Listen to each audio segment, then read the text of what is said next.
page.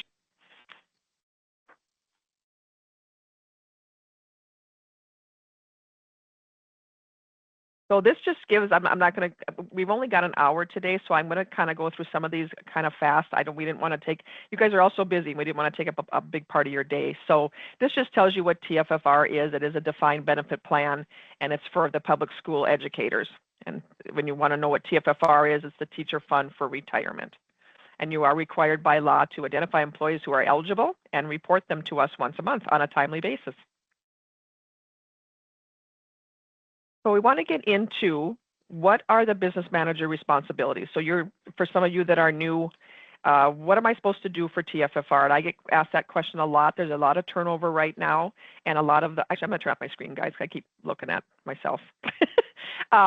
So I'm going to explain a little bit of what the business manager responsibilities are concerning TFFR. And we realize that you have a lot of hats. You're working with the tax department, you're working with PERS, you're working with negotiations and contracts.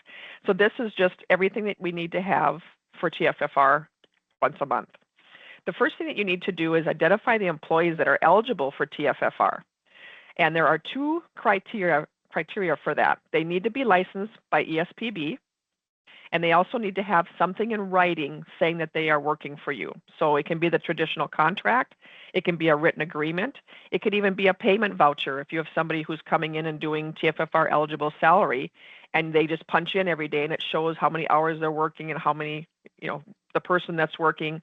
That will also work as something in writing or a written agreement. And then the license by ESPB, everything is reportable except for your subbing licenses and your teacher's permit licenses. Those are the two that are not reportable to us. So if you've been reporting anybody, let us know, and we'll have to take that salary off. Our old system did not have a validation for that, so a lot of those got missed, and so we made corrections for that. Our new system will catch them, so usually now we'll let you know, or your report will error out if you have somebody who's not reportable. And you can go to ESP website. They have their website. You can put in the teacher's name, and it'll tell you what kind of license they have, or if they even have a license. So that's a great resource. The second thing then is once you've identified those people that need to be reported, you need to report that salary to us. And there are certain salaries that are reportable and certain salaries that are not. And I'm going to go through a little bit bigger list on these a little bit further in the presentation. And then you also need to collect and pay contributions. So the member portion is 11.75%. That's for active and retired teachers. And then the employer part is 12.75. So you've got a total of 24.5% that needs to be paid to TFFR for each one of your employees. And I will go through models here in a little bit. The part of the member portion can be split between the member paying the whole part or the employer paying all or part of it. But again, I'll go through that with you too, just so you know that 24.5% is the amount that needs to be reported. Salary. And I want to go through a couple terms and definitions with you first so that we know what we're talking about once we get into the specifics of the salary. So a bonus for us is anything that's given to a teacher, and it's usually a one-time deal. It's like when they're retiring or when they're signing on. It's not something that everybody's getting. It's usually just one or two people for a specific reason, and those bonuses are not reportable to us. So if you're doing any kind of, like right now, you may be negotiating retirement bonuses, they're not reported to us. The contract, like I said, can be the traditional contract, but it can also be something in writing. So it can be a written agreement. It can be, like I said, a payment voucher. Employee and employer contributions, we talked a little bit about. That employee contribution portion is the 11.75%, and the employer is the 12.75%. A dual member, if you work with PERS, you've got it's considered dual because they're contributing, or they have contributed to PERS if maybe they were a state employee and got a PERS benefit, and then now they're a teacher and they're getting TFFR. That makes them dual. And Denise is one of the people that works with PERS when they have somebody like that retiring, or even when they have questions. She does a lot of the groundwork on those. I will just add, Tammy, to that Sure. dual member. So you may have a person or a teacher who actually might be an aide, a teacher's aide, or a paraprofessional, if that's what you call them, who, those duties are reported to PERS, but the teaching duties are reported to TFFR. So you may be reporting one person to both retirement systems. And that is, if that person does have a teaching license and they're actually teaching, then that would be reportable to TFFR. But if they're doing, if they're a paraprofessional, let's say in the morning, that would be reported to PERS. So, Yes, thank you. Yeah. Okay, so then let's get into the last day worked in total hours. This is something that you're going to put on your final report in whether you close out in May or June. And it's just to close out each person's account so we can get a service credit for them on how much they worked throughout the year and what their total salary is. The only time that you wouldn't do this in just June is if you have somebody that passes away, or you have somebody that is leaving employment and maybe they want a refund, or our office is working with the family if somebody is deceased. Then we can close out that account and start benefits for them. Then we will request from you the last day worked in total hours, and that can be put right onto the report that you're doing, any payroll report. Just don't put it on if you're not wanting to close them, because it will close the account. So only do it at the end of the year or if a special situation comes up. An in-staff substitute teacher is somebody who is licensed with you to substitute, like they've already got a teaching license with you or a teaching contract with you, and they are contracted with your school district, and they do subbing. That's called in-staff subbing. We get the question a lot of where somebody has a contract with a special ed unit, but they're working in your school. And if they would sub, do they report it? And in that case, you would not, because technically, well, they have their contract with the special ed unit. So they are not under you, and so it's not considered in-staff subbing in that situation. And then salary is the next step we're going to take. We're going to go through some different kind of reportable and non-reportable salary. So this page, and what we kind of changed this page a little bit. We used to kind of go through and just show you the different kinds of salaries, but now that we have the pay code set up in the new system, I wanted to show you this page, and it's also found if you go to our employer webpage, and I'm going to see here if I had this ready to go. I'm going to share my page real quick here, Denise, so hopefully you can get this back on. Let's do this. So this is our TFFR website. And if you go to TFFR Employer and then come down to TFFR Business Partner Resources, this is a great place to go. It's going to show you some different videos that we've done, some different handbooks. But if you go to here, the pay code definition, you will see the same page that we have on this presentation, but this might be just a little bit easier for you to read. But we have a pay code now, so when you are in your software, and they should be set up at this point, now that we're halfway into this new system, the pay code should be set up. But if you have somebody new starting and you need to get them set up, our system will not take the report unless there's a pay code tied to the salary. So if you are reporting somebody, just a contracted teacher, an administrator, a superintendent, anything like that, that's all under pay code 1, under your main teaching.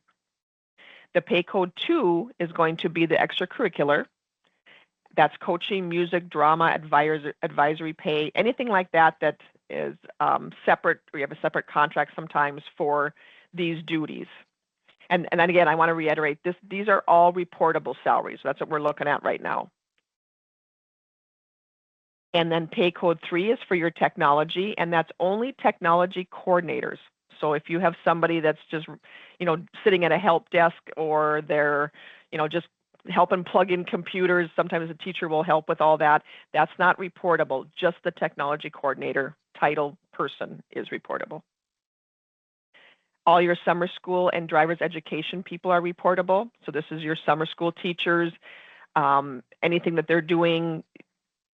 Like if they teach in June and July, that's going to be reportable to us, but you want to make sure that you divide that out. Our fiscal year ends on June 30th. So if they work in June, you want to make sure that's on the June report.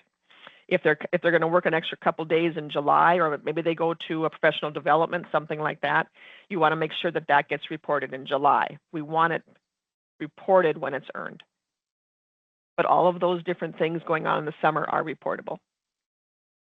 Any of our, like I said, the in-staff subbing, it's always performed by a teacher contracted with your district, and then you can report that subbing. And then pay code 6 would fall under teacher education, which is any professional development, any curriculum development, mentoring, any training they go to.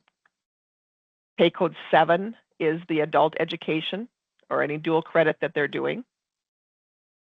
Pay code 8 is any assessments or tutoring or kindergarten prep. Pay code 9 is the grant writing. So if you have a grant and they're spending time, writing it and figuring out how it's going to be allocated, that would be reportable. But it is not, you do not report if they end up saying, hey, we got the grant and they're going to give us back $5,000 to the person who did it. That's not reportable. It would just be for the time that they've spent working on that grant. And pay code 10 is any travel between schools. If you have anybody who is working in one school and then in the afternoon they go to a different school, that time that they're spending traveling to that other school would be reportable. Your paid leave, so if they get annual leave, sick leave, and it's actually earned leave, then it would be reportable to us. We're going to talk a little bit later about how unused leave is not reportable. But if it's paid, it would be reportable to us. And then we do have a pay code 12, which is other. So anything that happens outside of these other 11 pay codes would be something you could put in this area. And we give an example of when people were getting COVID pay, that they would, if that was something separate that they got for doing extra duties, that would fall under pay code 12. Okay, so I don't know if you want to go back on, Denise.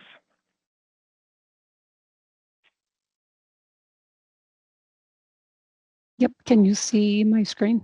Yep, thank you. Okay, and next slide. Yes. So now let's go through some things that are non-reportable.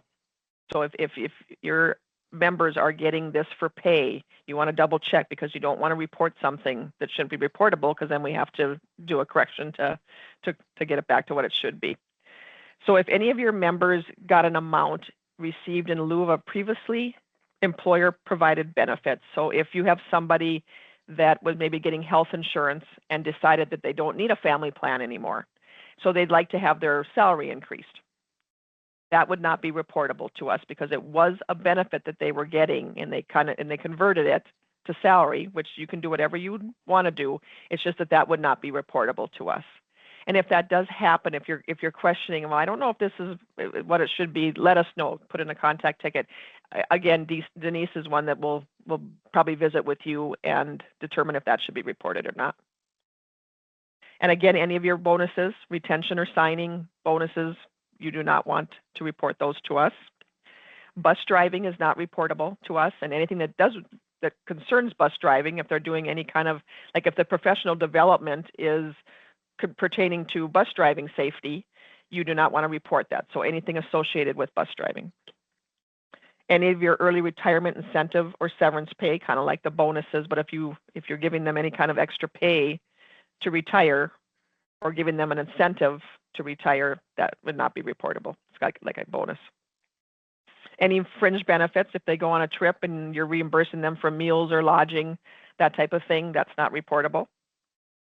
Any insurance programs, if they sign up for AFLAC or something like that, you would not report that to us. Any janitorial pay is not reportable. Any of your referees things, their pay, their ticket taking, anything to do with the games. If you have a athletic director, that is reportable to us. But if you have a tournament manager or somebody who's down more in the trenches of making sure these games are happening, that's not reportable. So any of your teacher's aid pay, so any of your paraprofessionals, like Denise was saying, those would probably go to PERS. That pay is not reportable. And any unused sick, personal, or vacation leave. This is always a big one in June. When you pay those out, it kind of gets put onto their salary. and then it gets reported to us, and it should not. And a lot of times we'll see it because there'll be a big spike in salaries. Sometimes it can be some pretty big amounts. So, but you do not want to report that to us. And then for the retired members, it's a little bit different. And I'm going to, Denise, would you talk about these a little bit? Sure. And then I have a couple of questions as well. But if Okay. you employ a retired teacher, you are not supposed to report hours for or salary for extracurricular duties, professional development, or any in-staff subbing or any subbing that's not under contract. So for that, but that's just for retired members only, that those duties do not need to be reported. That might answer some of your questions, but I do have a couple of questions, Tammy. Sure. Yeah, that's a good time to break. If that's okay. Yep. And there is, just so they know, there's a little bit of a lag when I get the questions. I have to kind of go out and then click back in. So I don't always get the questions very timely for me here. But going back to the last day worked and total hours. For retired teachers, the system requires hours to be submitted every month in order to submit the report. At the end of the year, do we put their total hours worked, or will that double their hours reported and just stick with the monthly hours? Very good question. Tammy, do you want to answer that? So yes, so it is required on the report that you have to put in the number of hours on our side. We are working with, and I know a couple schools are too, they're working with Software Unlimited, Tyler, to see if there's some way that they can add a field so that that's figured within your software on your side and it just gets uploaded on our side. So you wouldn't have to go in specifically, and because you're going to error out on those people if you don't have the number of hours. So yes, that does need to be done. And then for the end of the year, we want the total. And again, I think for retirees, if they put the total, that's going to double. Oh, okay. I know that our system is still trying to figure this part out, and Denise is more into those meetings. So they would just put the amount of hours like for June is what you're saying. Yes, or and if then the system will add them. Yep, whatever that last month that they're reporting for. Yeah, just the hours, because the system will total the hours. Yep. Okay, gotcha. That's good for me to know too. Okay. Okay, another one. If under contract with my school and also do in-staff subbing, is that reportable? Yes, if they're under contract with you, then the in-staff subbing is reportable. If there's somebody that has a contract like with a special ed unit and they're working in your school and they happen to sub, because they don't have that contract with you, it's with the special ed unit, then you would not report those. In-staff subbing means that they're under contract with you. Okay, and then one other question. If under contract as a teacher and an additional contract as the tech coordinator, do I report these amounts separately as pay code 1 and pay code 3 for the tech coordinator? That would be correct. Yep, there would be two different pay codes for this one. Yep, that is a good question. Yep. I believe that's all I have for now. So same for the athletic director and retired members as non-reportable. Not sure about. So they're an athletic director, which is reportable, but if they're retired. It actually depends on the athletic director contract. If it's in the master contract as extracurricular, then no. But if it's not part of the master contract, then yes, it is reportable. Okay. We'll go on to visa employees. This has become a really common question for us on this side. So we have a lot of people that are coming into your schools to help you fill your teacher vacancies, and they're coming from other countries, and so they come here and we normally deal with the J1 visa employees. I think we've seen a couple of the H1Bs, but we're usually going with the J1s, and we do require you to report them. They're just like every other teacher. You should have a teaching contract with them. They should have a teaching license, so then that makes them reportable. The one thing that we are finding is sometimes when they first get here, they don't have a Social Security number yet. And our system they have to have a Social Security number to be reported. So if they come over and it's going to be a 2-week lag or something like that to get their SSN number, hold off reporting them because the system just can't take it.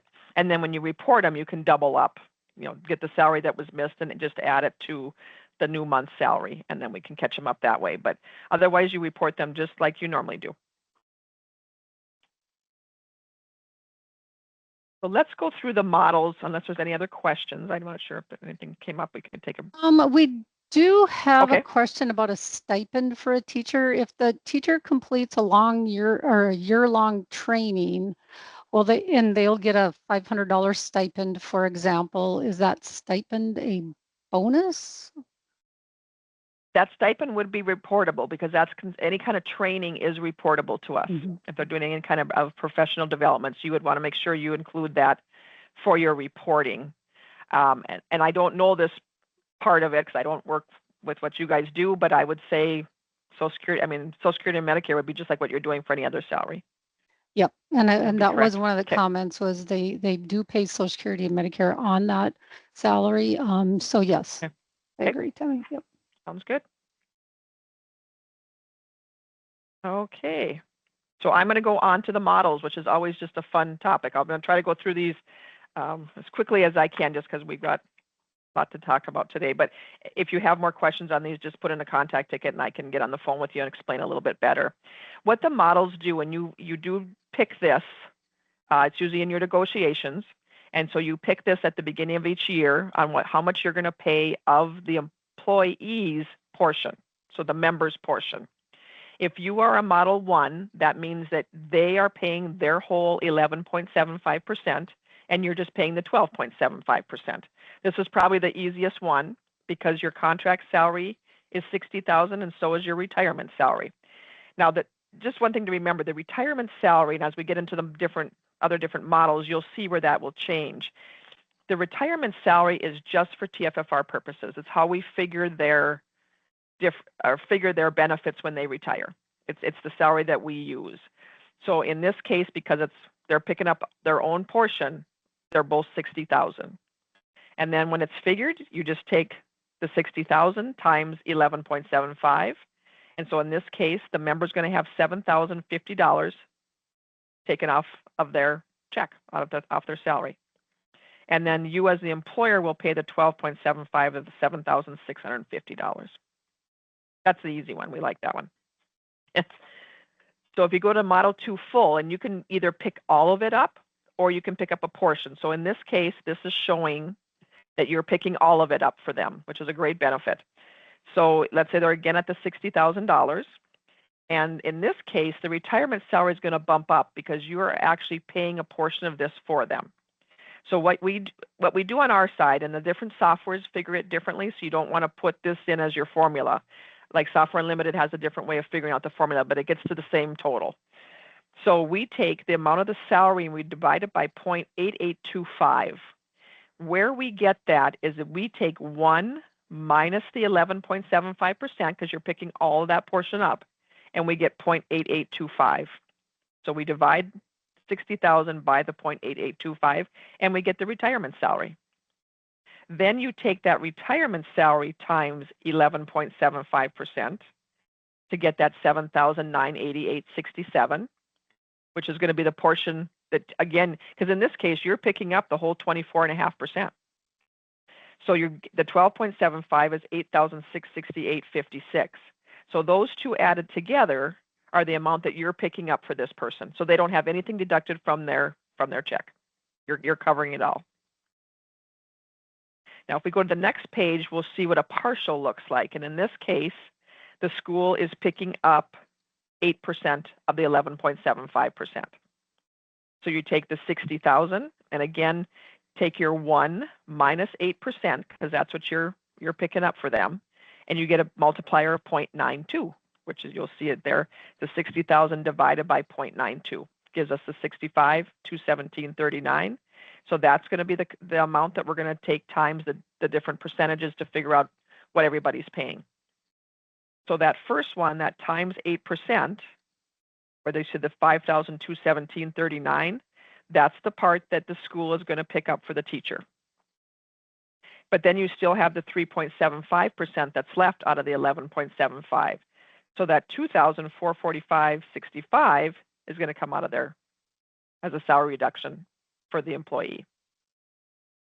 And then the employer, You still pay the 12.75%. So it doesn't matter what model you are, the school's always going to pay 12.75%. And in this case, it's 20.75 because you're also picking up that 8%. So that's a Model 2 partial. And then the Model 4, this is just for state agencies. And I don't know if we have anybody on here from state agencies. I'm not going to get too much into it. It's all state agencies, we have a 4% match. So that's what they're going to pick up of that. But the retirement salary stays the same in their case. But like I said, if you've got anybody on here that's an agency, I can explain that more to you. I don't want to take up time explaining it. So every year on July 1st, and you're going to have to do this before you upload your July report because it won't let you upload, you're going to have to put in our system where what your new model is going to be. And I am going to just get in here real quick. That logged me out. Oh, shoot. And even if it's not a new model, even if you're not changing your model, you do have to make this selection every year. Yes. Just a few seconds here. I just want to show you where it's at, because we have a lot of people that call in about it. Okay, I'm just going to share. And this screen is great. It shows you that. But I'll also show you when you get in, you will go to the hamburger menu up in the corner, go to organization details, and then down in this area where you also have, you can change your contacts and your banks and whatever, employer model selection is right here. And you can see where this school, and you want to do a new one every year, like Denise said. We don't want to just add on because it's not going to figure your model correctly. You want to do a new, and every year, even though it's the same, you can put in your new amount, and it'll just do a new line. You'll pick your model. You'll like next year you do 7/1/2026 through 6/30/2027. But this is where you'll do that. And like I said, and we do send out reminders. Rochelle's really good about sending out, hey, have you updated your model? We will let you know, but you want to make sure you do this once a year. So let's go to employer reporting. And just some of the little guidelines are, so all participating TFFR employers are required by law to make a monthly payment and submit a monthly report. So you're required to do that every month. You can't have more than one. We can only do one every month. And the payment and the report are both due on the 15th. You have till midnight on the 15th to get those in on the software. We used to have kind of a lag period. We had a grace period.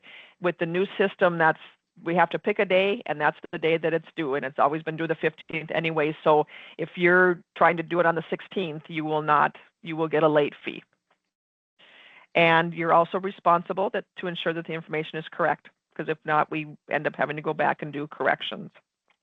And then we no longer take any checks. So in fact, we just got some about 2 weeks ago, and I won't call anybody out, but we no longer take any checks. Everything is done through the system now when you submit your report. It's an ACH debit, and it's taken right from your bank account. And then just to talk a little bit more about the penalties. So if you are late, there is a penalty of $250 and also interest on that 1% per month. Do you want to go to the next slide, Denise? There we go. So the penalty is $250 per month. So if you're behind 2 months, you're going to get $250 per month. And then the interest is 1% of the contributions that are due. So if it's a June report, that one's going to be a big hit because there's a lot more contributions because of your contract payouts. And again, we just don't have the capability anymore to waive these. If it's a severe case of something, the $250 can be waived, but the interest is never waived. And like I said, our system it's a lot more work now to take that off. So just make sure you get your reports in on time. If you do find where you've made a mistake, we can do adjustments. So what we do is we can make current year adjustments to the same fiscal year, but you do it right on your monthly report. Now, we used to do these all manually. This is like a big deal for us on this side. You can do them now right on your report. So you will, when you're getting ready to do a report, let's say you're getting ready now to do your November report and you know you made an error on somebody in August, you can go into that report and you'll You can just make the adjustment right on your report. You can, let's say you forgot to report some salary. You could just add it right onto that person's salary that's already on the November report, and then you would just be charged for the extra contributions, and you're ready to go. It's really slick.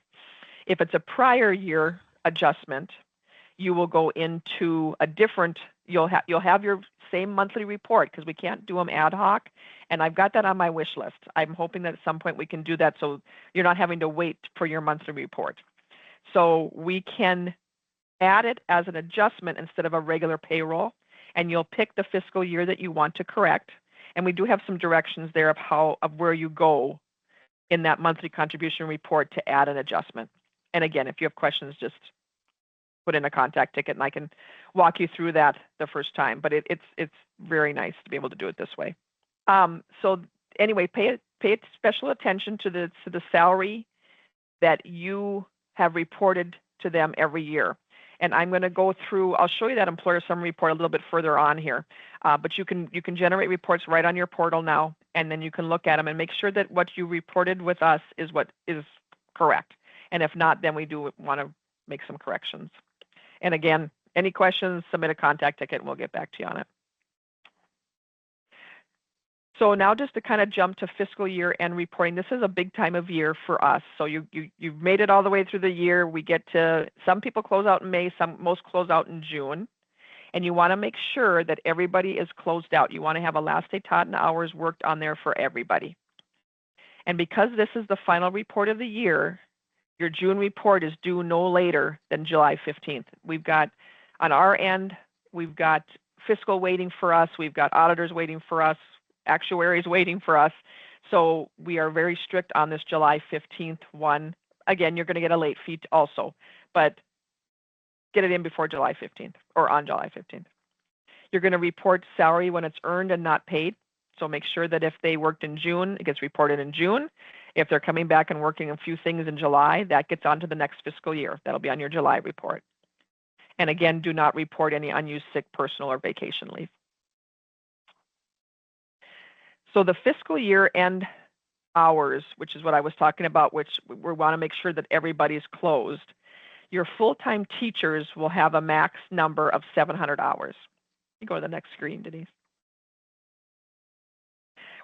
So always include this on your final report. And your systems should, if you pick the option that you're working on your fiscal year end report, you want to make sure I think you check a box. I don't know the software is all that well, but make sure that fiscal year is checked so that when they comes over, it's going to add that last day taught on, and it's going to add on those hours.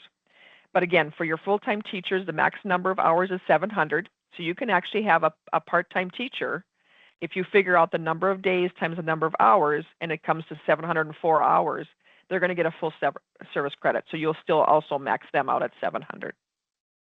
And then for the retired teachers who have come back to work, so if they've retired and they're back working with you, we want the actual hours. They're a little bit different. They're getting a pension. We want to make sure they're staying within their requirements of how much they can work. So if they're working 1,000 hours, we want that put on the report.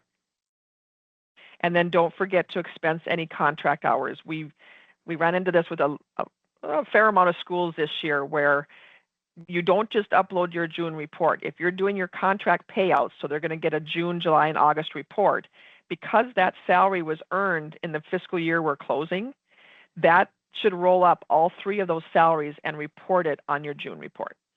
So make sure and you check that June report that it's usually going to be higher. And if you close out in May, it'll be on your May report. Tammy? Yes. A couple of questions. Can the model be submitted before July 1st? And if so, how early? Yes. I'm trying to remember. We've only done this once. I'm almost positive that people were already adding that in June, and you just put in your new, when you put in your new fiscal year, it will, that'll be sitting out there, but any reports that you're doing will default to the fiscal year that you're reporting.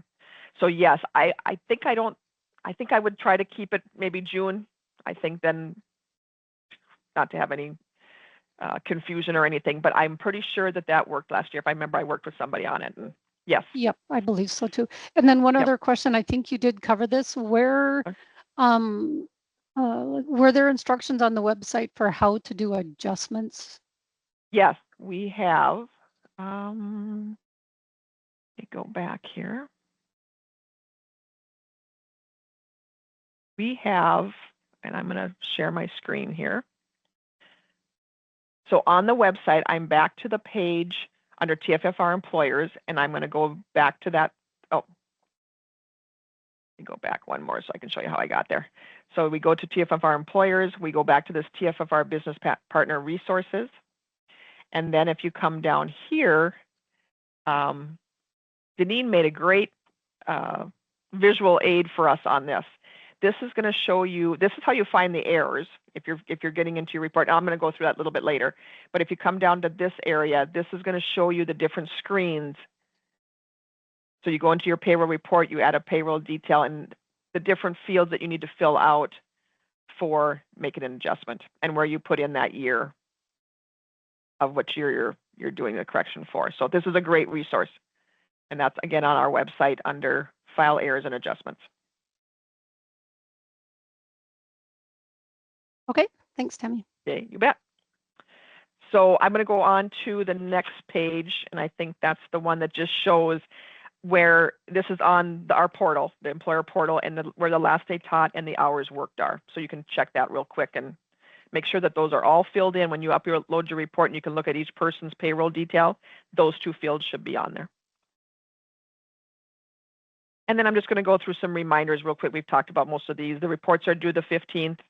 You can only submit one report per day.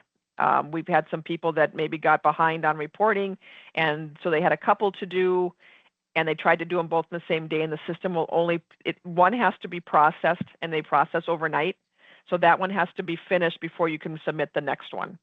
So it's another day interest if you're running late, but it can only do one per day. And then again, it's $250 penalty plus that % of the contributions. We do have an option too, if you get too far behind and not responding and not trying to upload reports, that we can work with DPI to take off the foundation aid payments or to stop your foundation aid payments. That's another option that we have. And then if you do happen to close out in May and you don't have a June report, please let us know so that we can make sure we don't give you a late fee for that June. And then just a couple more reminders. Remember to report salary when it's earned, not paid. You want to do it when they're actually working. That's the fiscal year it should be reported. Do contracts for your summer school and driver's education. Our audit department always says that it makes it more clearer too for when it should be reported if you've got it spelled out in a contract. And then also include your professional development that's occurring in the summer. And then I want to get into, I was just at that troubleshooting page where I showed you. This is a little, the first one talks about the file level errors, and we're getting a lot of calls where people are saying, hey, my report won't upload and I do not know where to go. This is going to tell you that when you, under your to-do list, you've got that red sentence that says your payroll file. If you click on there and then go into it and then pick your errors, you want to pick, it says errors, you want to pick yes, it's going to show you exactly who has an error. And I'm going to say 8 times out of 10, it's because a license expired. And it will show you that person that has the expired license. So, but you can go through this a little bit further on our website. And then I did just show you the adjustments. So go to that business partner resources and you can find both of these. And then I want to show you real quick how to get into the employer summary report. Before, you always had to get this from us, and we had to do a manual report. Now it's right on your portal, which is awesome. We go into the hamburger menu. You go to organization details. Go back up. This is the same page that you had your model elections on. Go up here. You can do a current fiscal year summary report. So that's going to show you who's all reported so far. So if you did this now, the October reports are done. So you'll be able to see who's reported and how much through October. If you need last year's fiscal year summary report, which a lot of you need for your auditors, you can click on this one. And I'm actually in a school, so I'm not going to show you these, but that would be an area where you could go and get last fiscal year. And this is the part where we're saying, go through that employer summary report every year. You want to be checking salaries. You want to be checking their contributions. You want to look at their last day worked.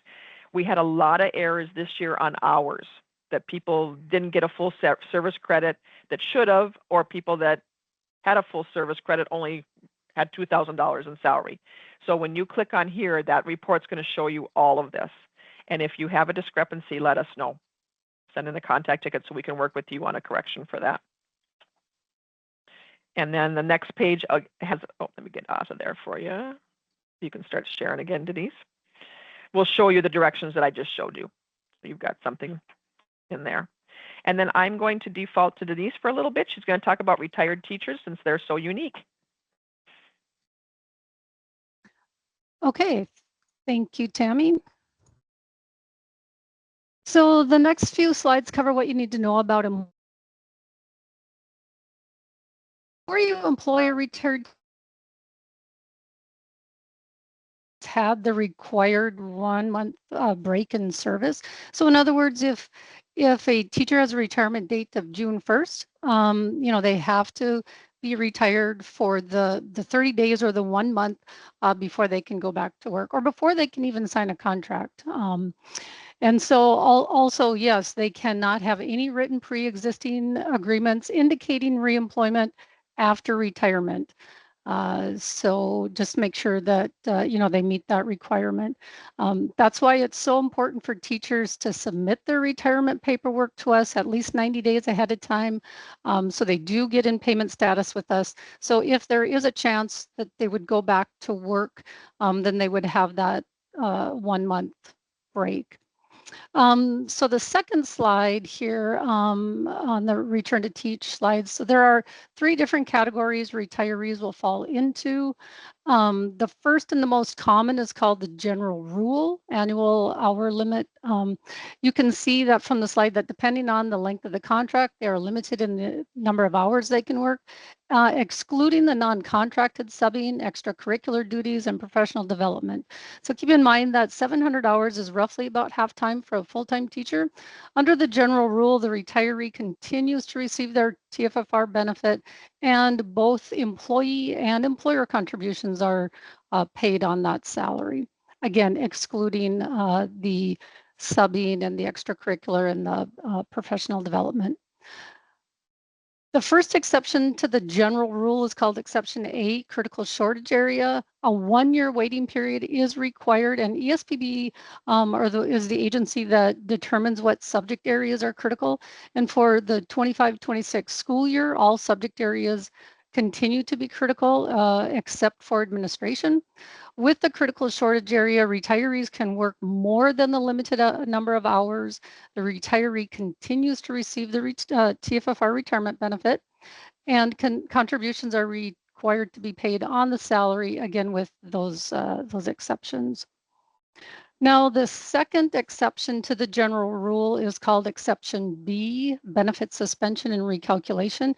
This is rare. By the way, the most commonly used category or option, I should say, for retirees is the general rule, followed by the critical shortage area. And then very rarely do retired teachers fall under the Exception B category. There's probably 4 or 5 every year, and usually they're the same people every year. But but in this case, this is where the retiree will have their TFFR benefits suspended if they do not qualify for the Exception A, or if they go over the rules, or I'm sorry, go over the hours in the general rule option.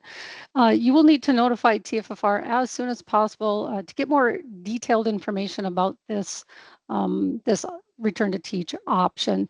I kind of missed this part, this last, well, I'm not sure if we have it here, but I also want to just make sure that you as the employer, you're required to notify us through the enrollment process in the employer portal. So where you used to have to send in a form, now you actually will go through the enrollment process, and it's actually the new enrollment. I mean, you'll have to do that every year, even if it's the same retiree. Every year they come back to work, you do have to create a new enrollment for them and give us all that information that you would normally give us on that form. Tammy, I hope I said that right, correct? Yes, know if I would you're agree with that. okay. Yes, sorry, I couldn't Yep. find my Okay. mic. So just want to make sure that Yep. I did say that right. This slide actually is just a grid showing what's reportable and what isn't reportable. So just a slide you can refer back to. Tammy, I guess that is all I'm going to cover on Return to Teach, unless you have anything to add. Nope, that's really good. I'll just keep moving along here. Any other questions? Oh, let's see, we got one here. Oh, Denise, can you further explain the 1-year waiting period under exception A? Sure. Okay, so the 1-year waiting period actually has changed just slightly here the last year or so ago. But if a retiree, if somebody retires, let's say June 1st, and they want to come back full-time in a critical shortage area, they do have to be receiving TFFR retirement benefits for a full year before they can come back to work. Now, again, with the exception of, so in that 1-year waiting period, they can't even do part-time teaching because that would fall under the general rule. So they have to be out of teaching completely for a full year, or I should say out of public school teaching. I mean, they could go teach somewhere else or go work somewhere else, but they do have to be out of a TFFR covered position for a full year in order for them to come back full-time in a critical shortage area. Now, again, with the exception, let's say you have a coach that wants to coach. That's actually, that rule has changed the last year or so. Now we allow them to go back and do the extracurricular duties and still be able to use that as their time away. Because you don't report that anymore. You won't report extracurricular duties. So if they do want to coach for that very first year and then a year, the next year come back full-time in a critical shortage area, they can do that. I don't know if that was kind of your question, but hopefully that explains that.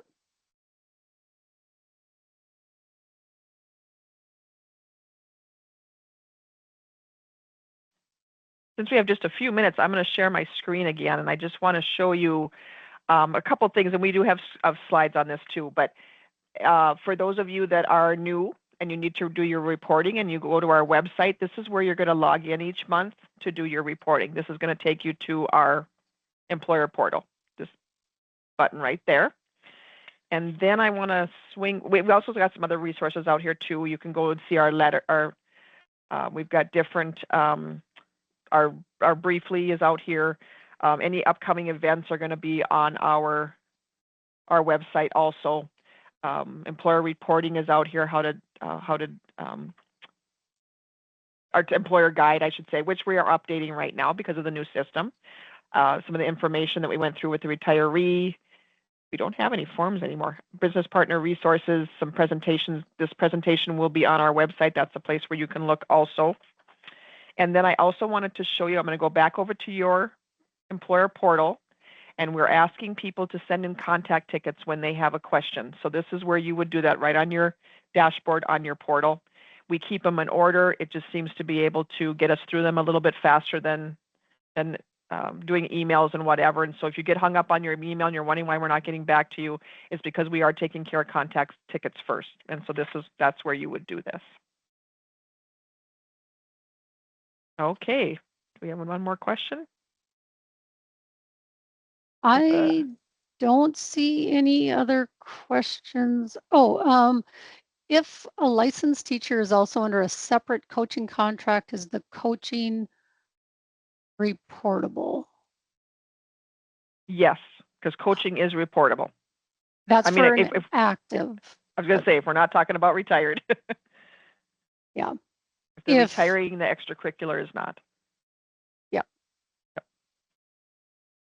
That's clear as mud.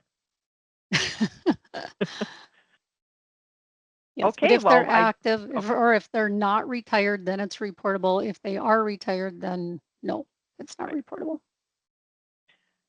I think since we've got, again, we weren't sure how long this was going to take. So I'm going to show real quick too. We didn't add enrollments to this because we weren't, it's more of a a bigger thing.